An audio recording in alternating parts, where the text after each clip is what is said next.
I've got to be critical because I'm a big diesel guy, and anyone that's driven these EVs will tell you that they're a lot easier to operate, a lot more efficient, a lot more responsive, a lot more user-friendly.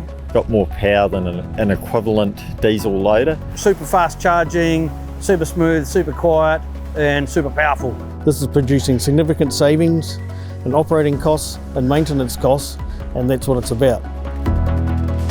Used to be a lot of diesel here with all our plant, so we've looked at reducing that right back down by every way we can. The cost of electricity versus diesel is a lot cheaper. And once fleet managers, accountants, business owners understand the 75–80% reduction in operating costs, it's a no-brainer.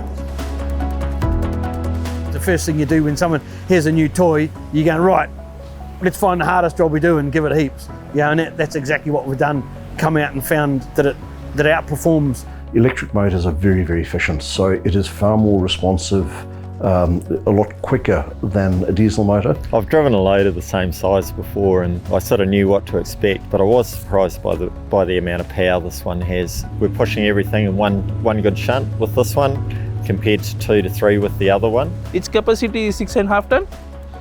Compared to the original bucket it had only 4.5 to 5 ton, but it takes the same energy. We can sort of turn a truck into doing 5 movements a day into 20 just by the efficiency of the reach stackers. Yeah, when we first got it, the hydraulics were very twitchy, I suppose you would call it. They moved very fast and it was quite hard to do something smoothly.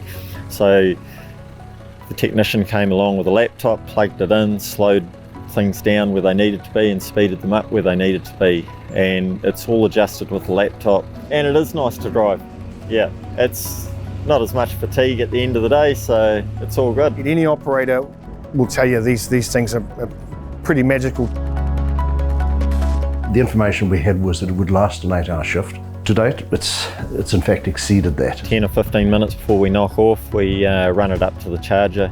It takes about 5 minutes to hook it up, and in 2 hours it'll be fully charged. At the moment, because we run it on a slow charge, probably takes about 4 hours to charge. We can get a full charge out of it in like about 80 minutes or so, and that lasts us for we're getting like 8-hour shifts out of it.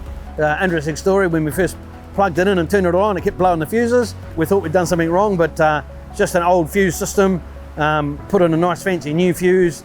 They're super accurate, and the charge is super accurate. Fair to say it's delivered better than we expected.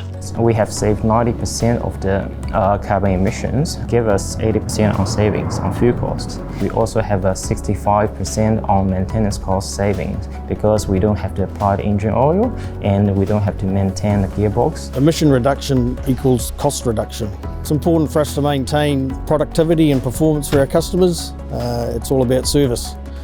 And we can only maintain that service if we can do it at a competitive price. There's definite savings, environmental savings, people savings in terms of noise and comfort. If that's all you're doing is making savings, that's a great thing. Great for the planet, great for the pocket. The team is certainly converted to it. And I think there's a large degree of pride, acknowledgement that the company is investing in the future, that we are making a difference. All the boys are on board. If there's a choice now, my guys would prefer to jump in the electric loader than diesel loader. Quieter, smoother, gruntier, why wouldn't you?